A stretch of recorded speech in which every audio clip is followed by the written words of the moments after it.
Hemen Narınc Psixologiya Mərkəzindən Tünzalə xanım Aslanova bizim yanımızdadır. Gənclik Xidmət Mərkəzinin icraçı direktoru və baş psixoloqu, hansı ki Gənclik Xidmət Mərkəzi elə təzə açılanlardan Binəyi qədimdən var. Neçə ildir fəaliyyət göstərir, insanlar oranı əzbər tanıyır və analar öz balaları ilə bağlı ora müraciət edir. Narınc xanımın nə qədər...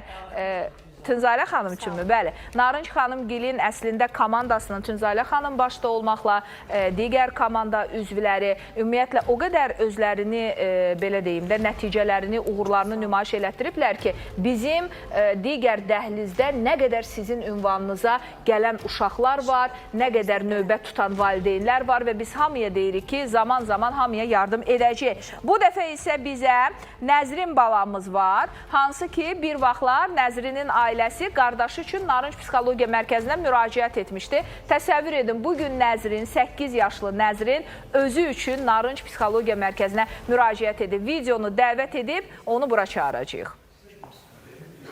Salam. Salam. Adın, soyadın? Salovit. Aha. Bura kimdən gəlmirsən? Anamla. Ananla gəlmirsən. Evdə neçə nəfərsiz? 5. 5 nəfərsiz. Bura nəyə gəlmirsən, için nəyə qədər gəlmirsən? Mən çərçələməndən həziyyət çəkdiyimə görə. Salam. Salam. İlkin danışığın necədir? Super.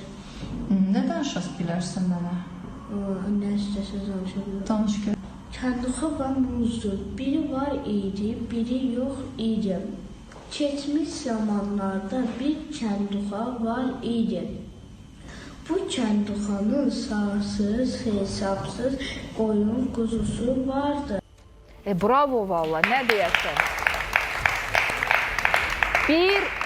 Bir 5 sözünü bəlkə 5 dəfiyə çətinlik çəkib deyə bilməyən uşaq, görün necə bülbül kimi cəhcəh vurur və bunlar hamısı Narınc Psixologiya Mərkəzini, birinci mənim üçün ən böyük möcüzə Narınc xanımdır, onun komandasıdır, sonra o aparatlardır ki, onları gətirmişsiniz, o aparatın dilini bilməsəz, heç nəyə də yaramaz. Bax, bu oğlanı gördünüz ki, Narınc Psixologiya Mərkəzi sağaltdı, kəkələmədən bülbül kimi cəhcəh vurur. Evdə bir bacı var.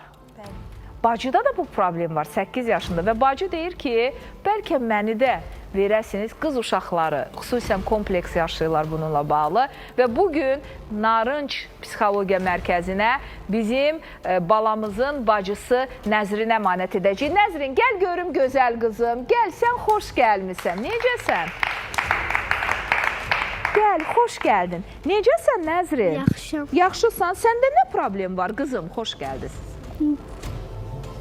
Kəkələmə. Kəkələmə. Sən hər sözümü danışanda bu qədər çox fikirləşirsən? Bəli. Ən çox harda belə, bax, həyəcanlananda mı, yoxsa nə vaxt sözlərini deyə bilmirsən?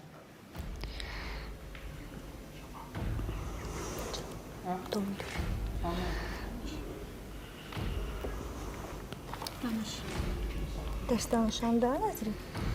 Bəli. Tamam. Görürsünüz də suallara cavabı görürsünüz. Amma Tünzalə xanım mənə deyir ki, bu irsidir. Bunlar da irsi faktordur. İndi bəli, özü ətraflı danışar. Anasısınız. Hər halda siz daha yaxşı bilirsiniz. Oğlunuzla bağlı təbrik edirəm. İnşallah qızınızla da bağlı bunu edərik. Anadan gəlmədirmi? Xeyr, bu elə bir əvvəla hamını salamlayıram. Başda siz olmaq şərti ilə. Layla xanım, bu elə bir uşaq irsi kimi keçdi o qardaşından. İndi də mən sizə dolu ümidlərdən gəlmişəm. Yəni ki... Kəkələmənin irsi olduğunu mən birinci dəfə işdirəm. İrsidir, bəli. Gec danışma və s. Biz evdə qardaş danışdıqca bu yığıb da, onun dilini yığıb, bizim dilimizi yığmayıb. Onu elə bil ki, loru desəm, təqlid yox da hamı başa yamsılaya gəlib onun formasına mı düşür? Bəli. Evdə bir dənə uşaq var, oğlan uşağıdır.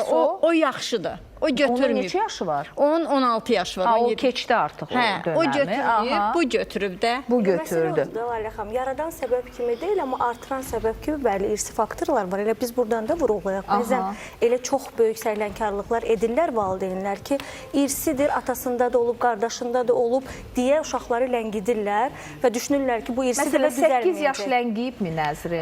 Nəzrin yüksək ehtimal ki, çoxdan başlayıb. Biz yoxlamışıq da. Yəni burada da görəsiniz, siz də bizim mütəxəssislər Bəli, mən elə ona baxacaqdım ki, kəkələmədə də baş bu vəziyyətdə olur. Çünki Beyindən idarə olunur. Ümumiyyətlə bizim nitq aparatımız alın payımızdan ibarətdir və alın payımızda yerləşir. Və bu uşaqda da alın payında çox gərginlik var. Bu gərginlik də uşağın birbaşa olaraq nitq səviyyəsinə təsir edir.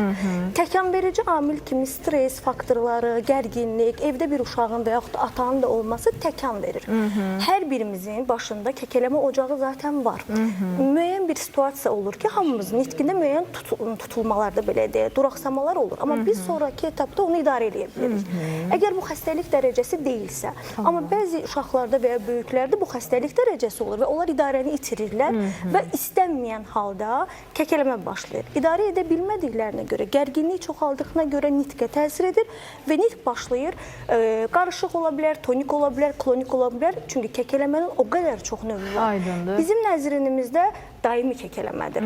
Kəkələmələr bəzən gedib qayıdan olurlar Lalə xanım. Xüsusilə bu ayları təsadüf edir ki, gedib qayıdan kəkələmələrdə payız yaz aylarında həddindən artıq çox kəkələyən uşaqlar qan dövranı ilə bağlı. Fəsilin də buna aidiyyatı olduğunu da birinci dəfə eşidirəm. Bəli, fəsil dəyişikliyi ilə bağlı olaraq mərkəzi sinir sisteminə təsirini göstərir və uşaqlarda kəkələmələr daha sürətlənir. Tamam, o zaman biz elə bu mövsümdə əmanət edirik ki, nə qədər problemlər qaynar formadadır, o qaynar nöqtələrə enəsiniz və o nisbi sakitliyi bizim üçün yaradasınız, yaxşımı? Sizə əmanət edirik balamızı. İnşallah, İnanıram ki, qardaşından aldığınız nəticəni çox qısa zamanda elə 2 ay sonra rahat gələcək, cəhcəh vuracaq. Zaten qardaşına da 2 aya təsir vermişdi sizə. Ağır növ kəkələmə idi. Bəli, hal-hazırda özünüz videonu izlədiniz ki, necə təmiz, indi də şükür Onların Allaha bundan yaxşıdır. sonra işi başlayır. Siz isə balışa başınızı rahat qoyun. Narınc Psixologiya Mərkəzindədir. Sağ olun. Nəzrin qızım, görüşərik. Narınc Psixologiya Mərkəzinə də, sizə də. Təşəkkür edirəm. Ümiddən, yəni ki, yanaşmışam. Yaxşı olacaq. İnanın ki, yaxşı olacaq. Təşəkkür edirəm. Çox sağ olun. Minnətdarım.